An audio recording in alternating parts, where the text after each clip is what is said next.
And based on what you're telling me right now, I was going to ask you, have you ever felt pressured to change your style to appease the younger generation? But I mean, based on what you're telling me, I would guess not. Talk to me about that. Pressure?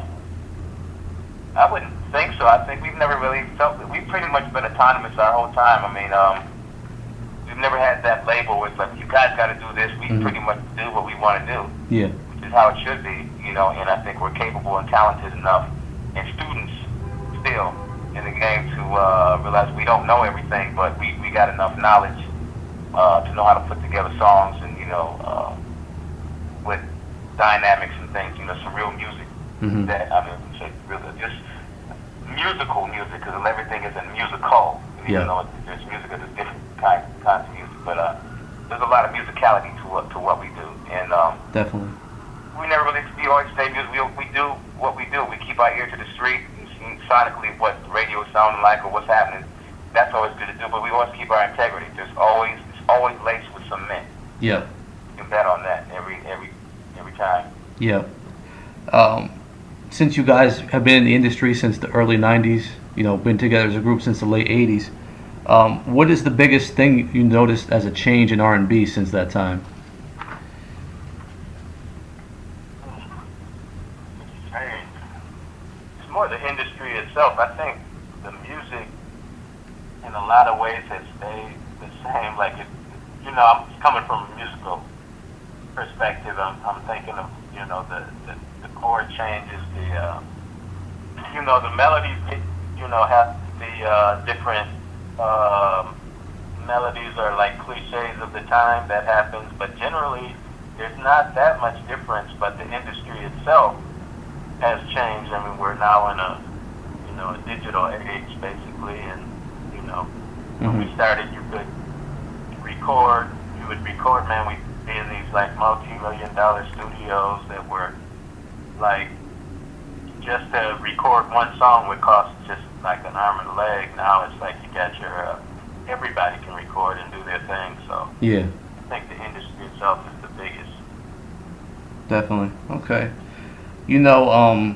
A lot of artists these days, they perform with a live band backing them, but they don't have a group, with a band backing them. They perform solo. They record solo on their album, but when they do live shows, they have the band and all that. But you guys are a complete band as a group.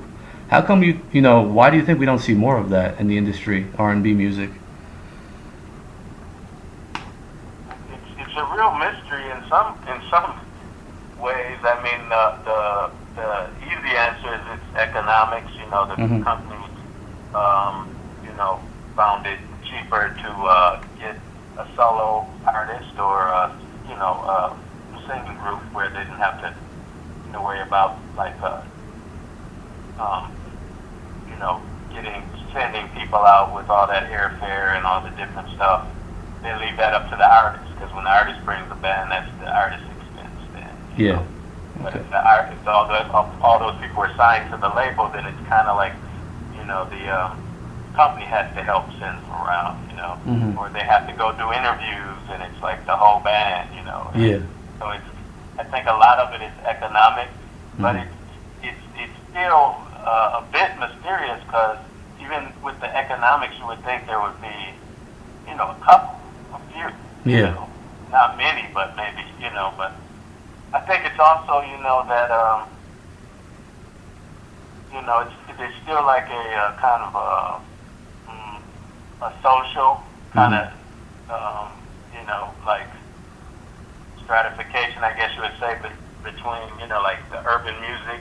I mean, there's tons of, kind of like mainstream or, rock bands, but we don't get that for some reason on the other end. It's harder, the budgets are smaller. Hmm. A lot of times, when we were, especially with the standard record companies, the budgets were smaller. A lot of times, the urban companies might be partnered with a major label that would not really, give them the budget that they might need to even help. So they would, for practical reasons, try to downsize, and that means, the Yeah. bands can't, Yeah. you know, Okay. Yeah, that makes sense. Something I was hoping you could maybe speak on behalf of the other members of the group. When people think of Mint Condition, Stokely is synonymous with them, and a lot of times people might not even know the names of the rest of the group. Has that ever, caused aggravation for the rest of the group? Because they deserve to be known as well. You're all a group. You mean, could you speak on that on behalf of, the other members? Well, what's funny about that is I would include myself in that too. You'd be surprised how many people don't know my name. They say there goes Mint Condition at some point to me. Yeah. Like that's my name. Mm-hmm. That's happened a lot, even in town here with people, in my hometown. Yeah. But I guess that's part of people. We always know that our music has always been bigger than our image. Mm-hmm. And partly that we try to combat that, but it's hard to do when you don't have a lot of videos and things where people. That's a PR thing. Yeah. Jackson is like they strategically, on T-shirts and things. If you don't know the name, you got to put it on there over and over so people know. They had cartoons, Marlon, Michael, Jackie, Teal, whatever. Yeah. The Osmond, same thing. With Backstreet Boys, same thing. If you don't really know these people's names. Mm-hmm. So they just know the group, they know the faces. Yeah. But yeah, that's just kind of a PR thing. You really got to work on that. That's work. Yeah. So I don't think it's just. It's a very strategic thing that we probably haven't done all that we could do for that, but I think that we do what we can. Fans who know us know. Yeah. That when it comes to shows, we of course acknowledge everybody. Yeah. And like I said, and even myself, they don't even, like I said, some people will know my name. Mm-hmm. More folks will know probably me than the rest of the group just because I sing. But yeah. That's kind of Okay. how most stuff goes anyway with any singer of any group. Yeah, I see your point. And just one last question for you. I'm a big fan of the history behind the music, and I'd love to hear the story about your guys' original meeting with Jimmy Jam and Terry Lewis, and basically how you guys were discovered. Can you take me back to that moment in time? Well, we were submitting demo tapes out. Like we were trying to get signed. So one of the demos we sent out to Jimmy and Terry. Yeah. And they had a guy who was working for him at the time named James Popeye Greer. Mm-hmm. And he and Jelly Bean Johnson initially he more so at the beginning, because Jelly Bean came in on the production more, but he saw something in us and he decided that he wanted to manage us. Okay. And actually that was kind of a conflict for Jimmy and Terry. They were like, well, we support you on managing those guys, but you can't work here. So anyways, but we'll come see your act. So it was something like that. So they came out to see us.